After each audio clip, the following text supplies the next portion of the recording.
ఈ కరువు ప్రాంతాన్ని దృష్టిలో పెట్టుకొని జగన్మోహన్ రెడ్డి గారు ఒక నిర్ణయం తీసుకొని, ఒక మంచి నిర్ణయం తీసుకొని ఈ ప్రాంతానికి సాగునీటికి తాగునీటికి ఇబ్బంది లేకుండా ఉండాలని ఆలోచన చేసి ఒక మంచి కార్యక్రమాన్ని చేపడితే ఈరోజు దాన్ని ఆపింది ఎవరు?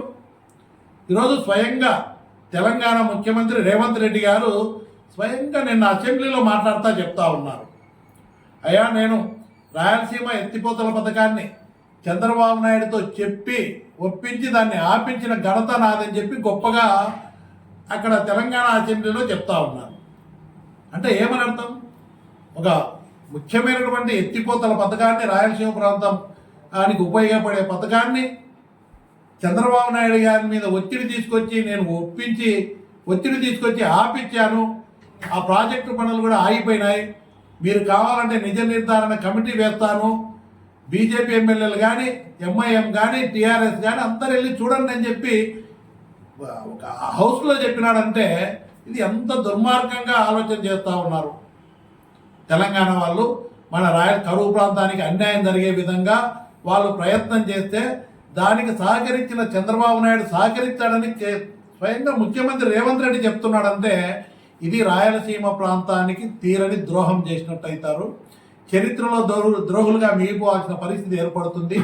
కాబట్టి ఇలాంటి కూటమి నాయకులందరినీ కూడా కోరుతా ఉన్నా, ముఖ్యంగా చంద్రబాబు నాయుడు గారు ఈ నిర్ణయం వల్ల మీరు సహకరించారని, ఈ ప్రాజెక్టును మీరే ఆపారని చెప్పి రేవంత్ రెడ్డి గారు స్వయంగా అసెంబ్లీలో చెప్తా ఉన్నారు.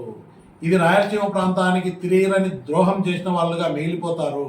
కాబట్టి వెంటనే స్పందించి వెనుకబడిన ప్రాంతానికి తాగునీరు అందించేదానికి చేపట్టినటువంటి ప్రాజెక్టులు కూడా ఆపినారు. వాళ్ళు ఒత్తిడి తీసుకొచ్చి కూటమి ప్రభుత్వం మీద ఆపినారంటే ఇది ఎంత దుర్మార్గమైనటువంటి ఆలోచన తెలంగాణ ప్రభుత్వాన్ని. దానికి సహకరించిన కూటమి ప్రభుత్వం కూడా సహకరించి మన ప్రయోజనాలను పణంగా పెట్టడం, మన ప్రాంతానికి తీరని అన్యాయం చేసే విధంగా ఈ నిర్ణయం తీసుకోవడాన్ని పూర్తిగా వ్యతిరేకిస్తూ ఉంది వైఎస్ఆర్ కాంగ్రెస్ పార్టీ. సరిగా వాదనలు వినిపించడం లేదు కూటమి ప్రభుత్వం అని చెప్పి జగన్మోహన్ రెడ్డి గారు స్వయంగా ఒక లేఖ రాశారు చంద్రబాబు నాయుడు గారికి. అయ్యా మీరు కృష్ణా ట్రిబ్యునల్ మీద వాదనలు వినిపించడం లేదు, దానివల్ల మనం నష్టపోతాం. మీరు మన ప్రాంతానికి, మన రాష్ట్రానికి తీవ్రని అన్యాయం జరుగుతూ ఉంది. మీరు సరైన పద్ధతిలో వాదనలు వినిపించకపోవడం వల్ల దీని మీద సరైన చర్యలు తీసుకోకపోతే రాబోయే భవిష్యత్ తరాలు పూర్తిగా నష్టపోతాం. మన వెనుకబడిన ప్రాంతాలకు తీరని అన్యాయం జరుగుతుందని చెప్పి జగన్మోహన్ రెడ్డి గారు ఒక లేఖ కూడా చంద్రబాబు నాయుడు గారికి రాయడం జరిగింది, ట్రిబ్యునల్లో వాదనలు బాగా వినిపించమని. ఈలోపే మనం రేవంత్ రెడ్డి గారి మాటలు వింటే ఆశ్చర్యం కలుగుతూ ఉంది. ఈరోజు ఒక ముఖ్యమంత్రిగా ఉండి ఒక ప్రాజెక్టులు చేపడతారు, కానీ ఎవరైనా ఆపేటటువంటి పరిస్థితి ఎప్పుడు వినలేము.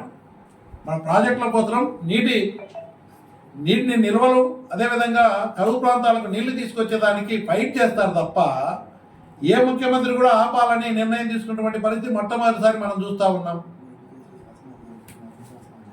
ఈరోజు మనం చూసాం మంచినీటి కూడా తాగేదానికి ఇబ్బంది, కరువు పరిస్థితి. అలాంటి పరిస్థితులు చాలా దుర్భిక్షమైనటువంటి పరిస్థితులు. రైతాంగం కానీ తాగేదానికి కూడా నీళ్లు లేక చాలా ఇబ్బంది పడిన మన ప్రాంతానికి తీరని అన్యాయం జరుగుతుంది దీనివల్ల. కాబట్టి దీన్ని పూర్తిగా ఖండిస్తూ ఉన్నాం.